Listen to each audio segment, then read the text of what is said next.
Hello everyone, welcome back to my channel. कैसे हैं आप लोग? आई होप अच्छे ही होंगे।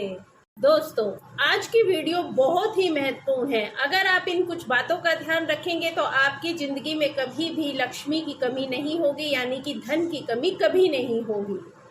आज की वीडियो में बात करेंगे हम कुछ उन चीजों के बारे में जो लक्ष्मी माता से संबंध रखती हैं, और इन चीजों को हमें कभी भी किसी व्यक्ति को नहीं देना चाहिए। इन चीजों को कभी भी किसी के हाथ में डायरेक्टली नहीं देना चाहिए, चाहे आप उन्हें दान दे रहे हो, चाहे उधार दे रहे हो, या चाहे आप किसी को वैसे भी दे रहे हो। लेकिन कभी भी इन चीजों को किसी दूसरे व्यक्ति के हाथ में ना दें। ये बहुत छोटी छोटी बातें हैं, लेकिन हमें इन बातों का ध्यान जरूर रखना चाहिए। हमें स्वयं भी इन बातों का ध्यान रखना चाहिए और अपनी आगे आने वाली जनरेशन यानी कि अपने बच्चों को भी इस बात का ज्ञान देना चाहिए, क्योंकि हमें भी ये बातें अपने बड़े बुजुर्गों से ही सीखने को मिली थी और अपने ऋषि मुनियों से सीखने को मिलती हैं। लेकिन अभी क्या हो गया है कि हम लोग एकल फैमिली में रहते हैं, तो ये सारी बातें हमारे बच्चे जो है वो नहीं जान पाते हैं, नहीं सीख पाते हैं। तो उसके लिए आप इस वीडियो को अंत तक जरूर देखिएगा, वीडियो को स्किप मत कीजिएगा, क्योंकि अंत में मैं आपको ये बताती हूँ कि ये चीजें हम किसे किसे दे भी सकते हैं। लेकिन उससे पहले अगर आपने वीडियो को लाइक नहीं किया है तो लाइक जरूर कर दीजिएगा और कमेंट में जय माता की जरूर लिखिएगा। और अगर आप चैनल पर नए हैं तो इसे सब्सक्राइब भी कर लीजिएगा, साथ ही बेल आइकन को प्रेस कर दीजिएगा ताकि मेरी आगे आने वाली वीडियो के नोटिफिकेशन आपके पास सबसे पहले पहुंच सके और आप तुरंत वीडियो देख सके। तो जो चीज हमें कभी किसी को नहीं देनी चाहिए, उसमें जो सबसे पहला नाम आता है वो है चावल। चावल माता लक्ष्मी का स्वरूप होता है। आप भगवान को चावल अक्षत के रूप में अर्पित करते हैं। जब हम तिलक लगाते हैं, चाहे भगवान को लगाएं या किसी प्रिय व्यक्ति को तिलक लगाएं, तब हम अक्षत का भी प्रयोग करते हैं। लेकिन दान एक अलग चीज होती है। तो इस तरह से आप अपने हाथ में चावल लेकर कभी भी किसी दूसरे व्यक्ति के हाथ में ये चावल ना दें।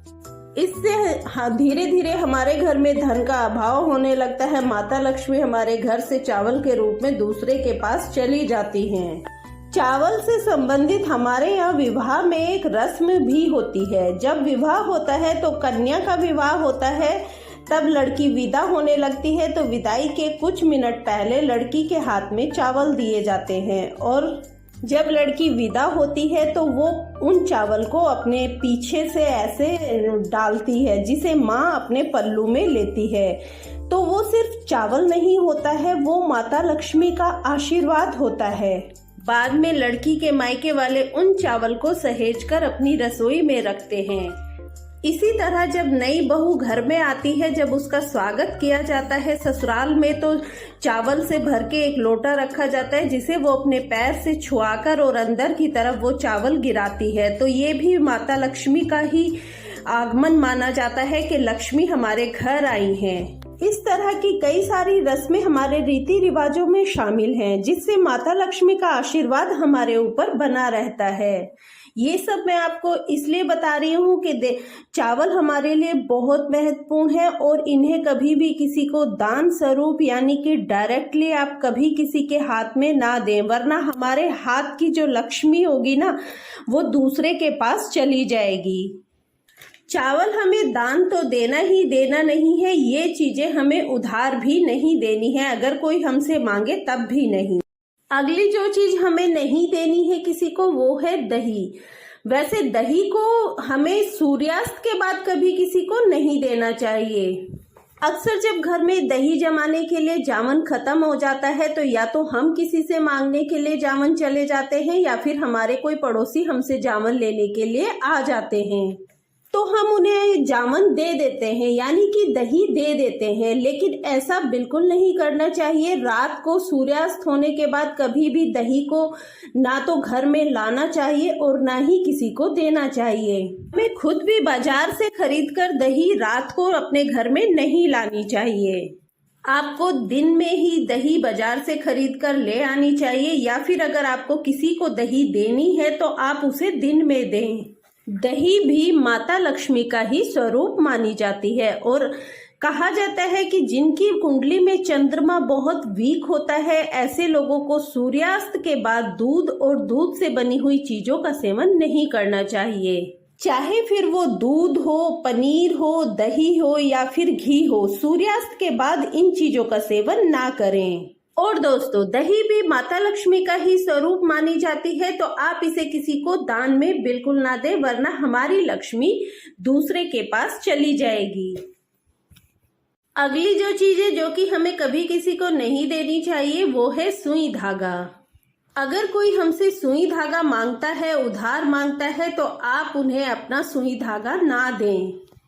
और अगर हम अपना सुई धागा किसी व्यक्ति को देते हैं तो उस व्यक्ति से हमारे संबंध खराब होने लगते हैं, उससे हमारी लड़ाई होने लगती है। इसलिए अपने हाथों से किसी को भी सुई धागा नहीं देना चाहिए। यहाँ तक कि जब आपकी बेटियों की शादी होती है तो हम उन्हें सिलाई मशीन देते हैं, लेकिन उसमें भी सुई नहीं दी जाती है। मशीन में से सुई निकालकर हम अपने पास रख लेते हैं और बाद में जब बेटियां ससुराल जाती हैं तो वो अपने पैसों से सुई खरीदती हैं।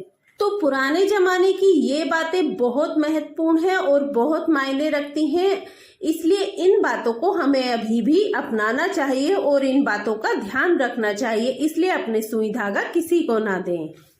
नेक्स्ट चीज जो कि हमें बिल्कुल भी किसी को उधार में नहीं देनी है, वो है नमक।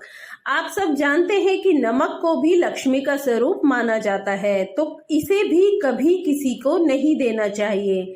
और अगर घर में भी कोई व्यक्ति आपसे नमक मांगता है, अगर सब्जी में कम हो जाता है तो वो आकर आपसे कहते हैं कि हमें नमक दे दो, तो हम क्या करते हैं, डब्बे में से निकालते हैं और सीधा उनके हाथ पे नमक रख देते हैं। ये बहुत गलत है, ऐसा बिल्कुल नहीं करना चाहिए। अगर आपको किसी को नमक देना ही है, चाहे वो परिवार के सदस्य ही क्यों ना हो, तो आप उन्हें एक छोटी कटोरी में नमक दें, या फिर आप ऐसा करें कि आप नमकदानी में नमक निकाल कर अपनी डाइनिंग टेबल पर या कहीं भी रख दें। और अगर किसी को खाने में भी नमक कम लगता है तो सीधा उसके हाथ में ना दें, आप वो नमकदानी उन्हें दें जिसका वो इस्तेमाल करें। इसी तरह से कभी भी खाली नमक आप दान में ना दें, यानी कि अगर आपको किसी को दान देना है नमक, तो साथ में उसके कुछ मीठा अवश्य दें। कई बार किसी त्योहार पर हम लोग सीधा दान में देते हैं, तब हम उसमें नमक भी दान देते हैं, लेकिन उस वक्त नमक के साथ और भी कई सारी चीजें होती हैं जो कि हम दान देते हैं। तो इस तरह से तो हम दान दे सकते हैं, लेकिन कभी भी खाली नमक आप दान में ना दें। तो दोस्तों, नमक के साथ इन बातों का ध्यान हमेशा रखें कि एक तो नमक कभी भी किसी के हाथ पर सीधा ना दें, और कभी भी किसी को उपहार में नमक ना दें, और खाली नमक आप दान भी ना दें, और ना ही नमक किसी को उधार में दें, वरना हमारी लक्ष्मी हमारे घर से चली जाएंगी।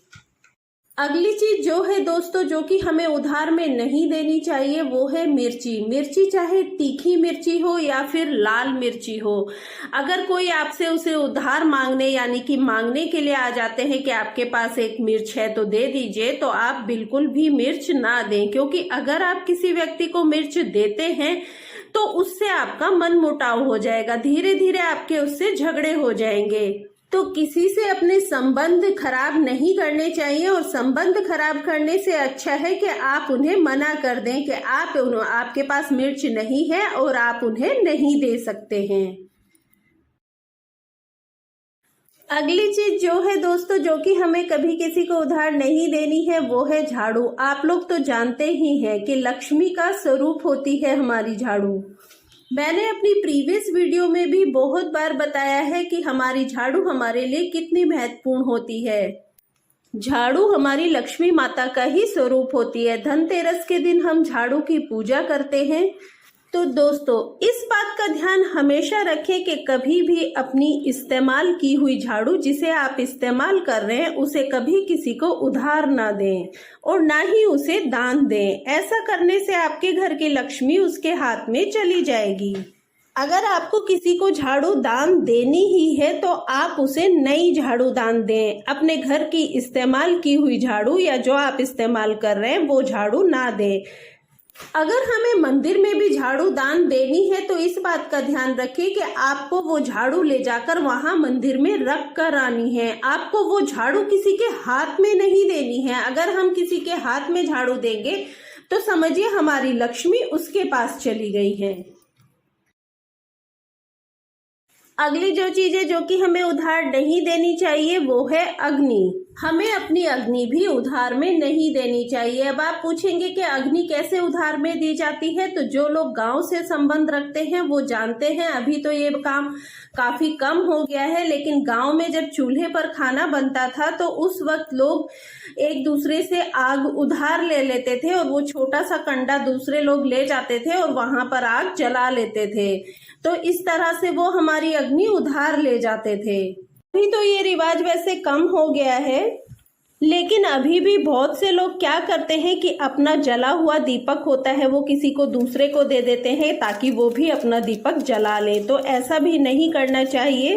बहुत से लोग जब अपने नए घर में शिफ्ट करते हैं तो वो अपने पुराने घर से दीपक जलाकर अपने नए घर में ले जाते हैं कि हमारे पुराने घर की लक्ष्मी भी हमारे साथ ही जानी चाहिए। अपनी अग्नि कभी किसी को नहीं देनी चाहिए। कई बार सामूहिक रूप से जब यज्ञ होता है, गायत्री माता का यज्ञ होता है, तो वहां पर छोटे छोटे हवन कुंड बनाए जाते हैं और अगर हमने अपना हवन कुंड जलाया और दूसरे का हवन कुंड जल नहीं रहा है तो हम क्या करते हैं, उसमें से थोड़ी सी आग उठाकर दूसरे हवन कुंड में रख देते हैं कि उनका हवन कुंड भी प्रज्वलित हो जाए। लेकिन हमें ऐसा नहीं करना चाहिए। इस तरह से हमें अपनी अग्नि दूसरे को नहीं देनी चाहिए कभी भी, वरना हमारी लक्ष्मी भी उनके पास चली जाए। तो दोस्तों, अब आपने वो सारी चीजें देख ली हैं जो कि हमें कभी किसी को उपहार स्वरूप नहीं देनी चाहिए, दान में भी नहीं देनी चाहिए और डायरेक्टली किसी के हाथ में भी नहीं देनी चाहिए। लेकिन हम ये चीजें किसे दे सकते हैं? तो जिनसे आपका खून का रिश्ता होता है आप उन्हें दे सकते हैं। सर्वप्रथम माता पिता, आप अपने माता पिता को ये चीजें दे सकते हैं। और फिर दूसरे नंबर पर आते हैं आपके पुत्र यानी कि जिनसे हमारा खून का रिश्ता होता है और जो हमारे वंशज होते हैं, तो हम उन्हें भी ये चीजें दे सकते हैं। और साथ ही आप अपनी पुत्र वधू को भी ये चीजें दे सकते हैं, क्योंकि पुत्र वधू भी हमारे घर की लक्ष्मी होती है, तो आप ये चीजें उन्हें भी दे सकते हैं। हम अपने गुरु को ये चीजें समर्पित कर सकते हैं, अपने इष्ट को भी हम ये चीजें समर्पित कर सकते हैं, अपने ईश्वर को ये चीजें भक्ति भाव से समर्पित कर सकते हैं।